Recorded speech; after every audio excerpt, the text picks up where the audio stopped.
గురుగారు రీసెంట్‌గా చిన్నజీయర్ స్వామి గారు తెలంగాణ ముఖ్యమంత్రి రేవంత్ రెడ్డి గారిని కలిసారు. ఆయన ఒక ఆహ్వానం ఏదైతే ఉందో అక్కడికి రండి అన్నట్టుగా. అంటే అంతకుముందు వనదేవతలు ఎవరైతే ఉన్నారో సమ్మక్క సారాలమ్మని గురించి చాలా వ్యాఖ్యలు చేశారు. అవి కూడా చాలా వైరల్ అయ్యాయి. ఈ సందర్భంలో అక్కడ ఆయన రమ్మని చెప్పటం ఇవన్నీ కూడా కొంచెం ప్రాధాన్యత సంతరించుకొని ఎళ్తాడా అన్నట్టు. దీని గురించి మీరెలా చూస్తారు? అంటే రామానుజుడి దగ్గరికి రమ్మని హ్మ్. ఆహ్వానించాడు ఆయన. హ్మ్. సమతమూర్తి. హ్మ్. సమతమూర్తి రామానుజుడి దగ్గరికి రమ్మని తెలంగాణ కొత్త ముఖ్యమంత్రిని హ్మ్. జిఆర్ స్వామి గారు ఆహ్వానించారు. ఆహ్వానించారు. అయితే తెలంగాణ సంస్కృతికి నిదర్శనాలైనటువంటి సమ్మక్క సారలక్క హ్మ్. వాళ్ళు అడవి దేవతలు ఇలాగ ఆయన మాట్లాడాడు. హ్మ్.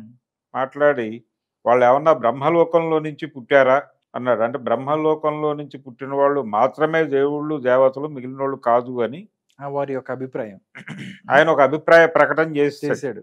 హ్మ్. దాన్ని కాదని ఎవరు ఖండించే పరిస్థితి కాదు. వనదేవతలు అన్నాడు ఆయన. హ్మ్. వనదేవతలే వాళ్ళు, కాదని ఎవడన్నారు? కాదని ఎవరు అనలేదు కదా. ఆ! తర్వాత ఇంకో మాట మాట్లాడాడు ఆయన. దానికి వివరణ ఇస్తూ వాళ్ళు బ్రహ్మలోకంలో నుంచి రాలేదు అని అన్నాను నేను. అది వాస్తవమే. హ్మ్. వాళ్ళు మనుషులు. వాళ్ళని దేవతలుగా మార్చారు. గ్రామ దేవతలు అని అంటాం మనం. హ్మ్. అలా వనదేవతలు అంతవరకే పరిమితం అన్నాడు. అంటే శిష్ట దేవతలు అని ఒక పద్ధతి ఉంది మన దగ్గర, క్షుద్ర దేవతలు అని ఒక పదం ఉంది. ఇలాగా కింది కులాల వాళ్ళకి సంబంధించినటువంటి ఆదివాసీ తెగలకు సంబంధించి ఉన్నటువంటి వాళ్ళ దేవతల్ని వాళ్ళందరినీ కూడా ఈసడించటం అనేది మొదటి నుంచి ఉంది ఆ సమస్య. ఈసడించటం అంటే వాళ్ళ మీద ఒక రకమైన సాంస్కృతిక దాడి. ఆయన ఇంకో మాట కూడా చెప్పాడు. మేము వికాస తరంగిణి అనే పేరుతో ఒక సంస్థను పెట్టి ఈ ఆదివాసీల్లోకి కూడా వెళుతున్నాము, మేము వాళ్ళకి చాలా సేవ చేస్తున్నాము, ఇవన్నీ ఎవరు మాట్లాడరేంటి అని కోపడ్డాడు. ఎందుకు వెళుతున్నారు మీరు? వికాస తరంగిణి ద్వారా ఏం చేస్తున్నారు? అడవుల్లోకి విష్ణునామాన్ని తీసుకెళ్తున్నారు మీరు. రాముణ్ణి గూడాల్లోకి తీసుకెళ్లే ప్రయత్నం చేస్తున్నారు. వాల్మీకి అనేటువంటి ఒక ట్రైబల్ రైటర్తో రామాయణాన్ని రాయించడంలోనే ఒక కాన్స్పిరసీ ఉంది. ఓకే. రామాయణ రచయిత వాల్మీకి అని చెప్పడంలోనే ఒక కాన్స్పిరసీ ఉంది. అంటే ఆ సెక్షన్ ని కలుపుకోవటం, ట్రైబల్ సెక్షన్, ఆ సెక్షన్ ని కూడా రాముడి కాంపౌండ్ లోకి తీసుకొచ్చేటువంటి కుట్ర అది. అందులో భాగంగానే ఈ వికాస తరంగిణి లాంటి కార్యక్రమాల ద్వారా వైష్ణవాన్ని అడవుల్లోకి పంపు చేసేటువంటి ప్రయత్నం చేస్తున్నాడు జిఆర్ స్వామి. చేస్తూ వాళ్ళనేదో ఉద్ధరించినట్టు మాట్లాడతాడేంటి? వాళ్ళ దేవతలను అవమానపరిచి, పైగా అది ఎక్కడో కాంటెక్స్ట్ నుంచి విడగొట్టి చేశారు, వక్రీకరించు ఓడించు అన్న పద్ధతిలో చేశారు అని కూడా మాట్లాడాడు ఆయన వివరణిస్తూ. వక్రీకరించలేదు, ఓడించలేదు. ఆయన మాట్లాడిన వీడియో యాజ్ ఇట్ ఈజ్ గా ప్లే అయిపోయింది. చాలా క్లియర్ గా వాళ్ళు బ్రహ్మలోకంలో నుంచి వచ్చిన వాళ్ళు కాదు, దేవతలు అవటానికి వాళ్ళకి ఏ రకమైనటువంటి అర్హత లేదు అని చెప్పేశాడు. చెప్పడం ద్వారా వాళ్ళని పూజించేటువంటి సమాజాన్ని, అలాగే ఆ సమూహాలని, వాళ్ళందరినీ తీవ్రంగా అవమానపరిచాడు. ఈ అవమానానికి మీరు అవమానపరిచారంటే నేనెందుకు అవమానపరిచానని వివరణ ఇచ్చాడు ఆయన. ఆ వివరణలో కూడా దాడి చేశాడు. మళ్ళీ ఆ వివరణలో కూడా మానవుల నుంచి వచ్చినటువంటి దేవతలు వీళ్ళందరూ బ్రహ్మలోకంలో నుంచి వచ్చిన వారు కాదు, ఇదే కదా నేను అన్నాను అన్నాడు మళ్ళీ. అంటే ఆయన అభిప్రాయంలో ఎటువంటి మార్పు లేదు.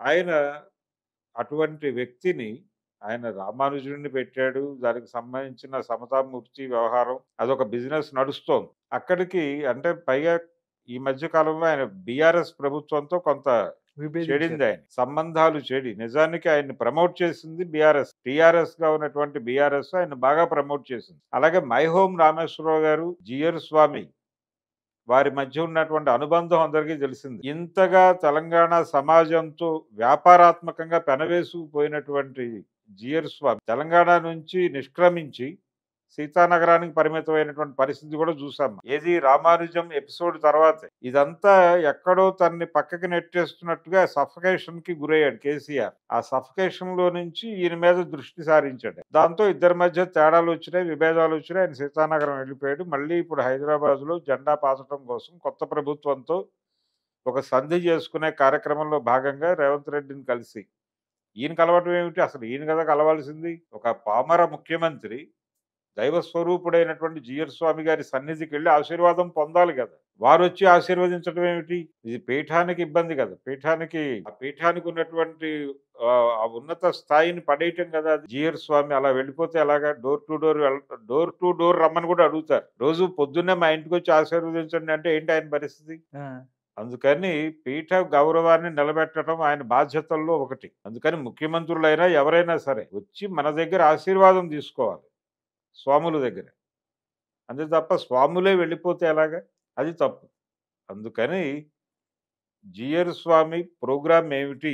ఈ ఈ రేవంత్ రెడ్డిని కలవటం వెనకాల ఉన్నటువంటి ప్రోగ్రాం ఏమిటి అంటే కొత్త ప్రభుత్వాన్ని మంచి చేసుకుని తన పాత వ్యాపారాలని కొత్తగా కొనసాగించటం. ఈ మధ్య కాలంలో గండిపడినటువంటి వ్యాపారాలని ఇబ్బంది లేకుండా నిర్వహించడం. తెలంగాణలో తనకున్నటువంటి రకరకాల సంబంధాలు, రకరకాల వ్యాపార లావాదేవీలు, రకరకాల ఆస్తిపరమైనటువంటి లావాదేవీలు, వీటన్నిటిని స్ట్రీమ్ లైన్ చేసుకోవటం కోసం ఆయన రేవంత్ రెడ్డి గారిని కలిశాడు. ఒక పుష్పగుచ్చం ఇచ్చాడు. ఇది వ్యాపార సంబంధమైనటువంటి డీల్ తప్ప ఇందులో ఏ రకమైనటువంటి ఆధ్యాత్మిక వ్యవహారం లేదు. జిఆర్ స్వామి ఆయన ఆధ్యాత్మిక మూర్తి కావచ్చు గాక, కానీ ఆయన ప్రభుత్వాన్ని కలవటం వెనకాల ప్రోగ్రాం ఆధ్యాత్మికం కాదు. అది పూర్తిగా వ్యాపారము, ఆర్థికం అంతవరకే పరిమితం. ఆయన రకరకాల వ్యవహారాలు సెటిల్ చేసుకోవటం కోసం తిరిగి తెలంగాణలో తన ప్రాభవాన్ని తిరిగి తీసుకురావడానికి ఒక ప్రయత్నం చేస్తున్నాడు. ఆ ప్రయత్నంలో భాగంగా రేవంత్ రెడ్డిని కలిశాడు.